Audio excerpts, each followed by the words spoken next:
2019 সালে স্টার সানডের দিনে শ্রীলঙ্কার রাজধানী কলম্বো সহ বিভিন্ন এলাকার 3টি গির্জা ও 3টি বিলাসবহুল হোটেলে একযোগে ভয়াবহ আত্মঘাতী বোমা হামলা চালানো হয়।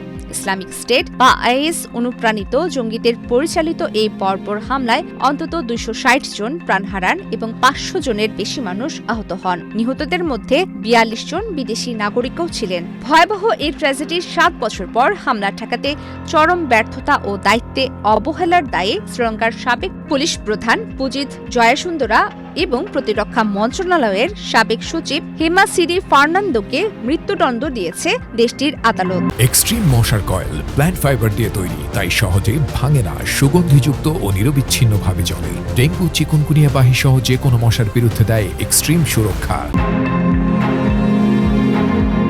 আদালতে শুনানিতে বলা হয়, হামলার কয়েক সপ্তাহ আগে ভারতের একটি গোয়েন্দা সংস্থা শ্রীলঙ্কাকে সম্ভাব্য উগ্রপন্থী হামলার বিষয়ে স্পষ্ট আগাম সতর্কবার্তা পাঠিয়েছিল। কিন্তু গোয়েন্দা তথ্য হাতে পাওয়া সত্ত্বেও এই দুই শীর্ষ কর্মকর্তা পর্যাপ্ত নিরাপত্তা জোরদার করতে বা হামলা প্রতিরোধে কার্যকর কোনো পদক্ষেপ নেননি। 3 বিচারকের বেঞ্চ সংখ্যাগরিষ্ঠতার ভিত্তিতে রায় দিয়ে বলেন, এই দায়িত্ব জ্ঞানহীন অবহেলা মানবতার বিরুদ্ধে অপরাধের শামিল এবং এটি শত শত নির্দোষ মানুষের মৃত্যুর কারণ হয়েছে।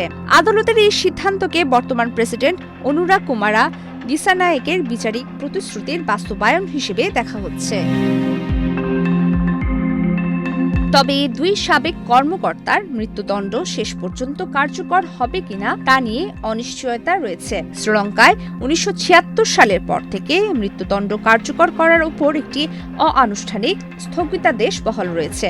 ফলে আইন বিশেষজ্ঞদের ধারণা, সুপ্রিম কোর্টের আপিল প্রক্রিয়া শেষে তাদের সাজা যাবজ্জীবন কারাদণ্ডে রূপান্তরিত হতে পারে। আপিল নিষ্পত্তি না হওয়া পর্যন্ত তারা জামিনবিহীনভাবে কারাগারে থাকবেন। এর আগে একটি দেওয়ানি মামলায় তাদের দুজনকে ক্ষতিপূরণ হিসেবে যৌথভাবে 12.5 কোটি শ্রীলঙ্কার রুপি ভুক্তভোগীদের দেওয়ার নির্দেশ দেওয়া হয়েছিল। এদিকে আদালতের এই রায়কে বিচারিক প্রক্রিয়ার একটি বড় পদক্ষেপ মনে করা হলেও অসন্তোষ প্রকাশ করেছে শ্রীলঙ্কার ক্যাথলিক চার্চ। তাদের দাবি, যাদের এখন দোষী সাব্যস্ত করা হচ্ছে বা হামলাকারী হিসেবে চিহ্নিত করা হয়েছে তারা প্রকৃত মূল হোতা নয়। এই হামলার পেছনে আরও বড় রাজনৈতিক বা আন্তর্জাতিক ষড়যন্ত্র লুকিয়ে রয়েছে, যা এখনো উদ্ঘাটিত হয়নি।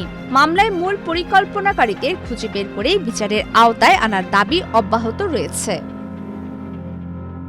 প্রমিতি কিবরিয়া ইসলাম, বাংলাদেশ প্রতিদিন।